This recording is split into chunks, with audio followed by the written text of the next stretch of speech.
ဒီမှာဒါဗဒါစာလို့ခေါ်တယ်ဒီမှာဗဒါစာလက်တူးနေတယ်ပြမယ်နော်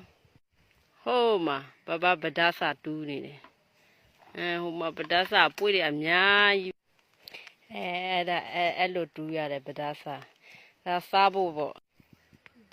ဒီမှာဒီဟာအပွေးတွေပေါ့အပွေးတွေကတပွေးနဲ့တပွေးကတော့ဝေးတယ်ပေါ့ဟိုးဘက်မှာလေအဲ့လိုနေရဟုတ်မှာတပွေး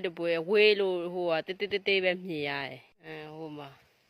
ဒီမှာအပွေးလေးတွေ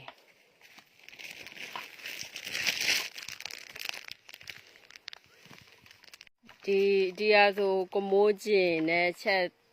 ဟိုဟေးကျူချက်တော့လဲတအားစားကောင်းတယ်တချို့တွေကစူပိုးရွက်တွေနဲ့ရောချက်တယ်ပေါ့ဒီမှာပွေးလေးတွေလာမလာဒါအပွေးဒီကဗဒါဆောက်လို့ခေါ်တယ်ပေါ့ဒါဗဒါဆောက်လို့ခေါ်တယ်ဒီမှာဒီဟာ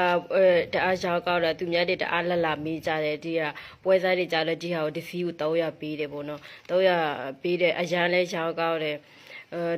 တူရတာနဲ့စီးရတာတော့နည်းနည်းတော့ပေးမှတယ်မတအားရောင်းရတယ်ဒီဒါကြောင့်ကကောညိုရွာလူတွေကစားချင်လို့တဲ့အဲ့ဒါနဲ့ယူလာပေးရဒီမှာဒါကကောညိုအများကြီးပဲဒီကကြတဖန်ကတော့ဒီပေါ့ကတော့ဒီလဲတအားရှောင်းကောင်းတယ်တအားမှားကြတယ်ပေါ့ဒီကတစ်စီးကိုဝဲစားတွေက300ပေးဒီတရားဆိုတအားပဲအများကြီးပဲနော်ဒီကကြတော့တဖန်ဒီအကြီးစားပေါ့သူရွာလူတွေကစားချင်လို့နမူနာယူလာပေးတာပေါ့နမူနာစားကြည့်ပေါ့အစစ်ပြေသူတို့အစစ်ပြေရောင်းပေးပါပေါ့အဲ့ဒါတော့မရောင်းပါဘူးတရားနမူနာတွေယူလာ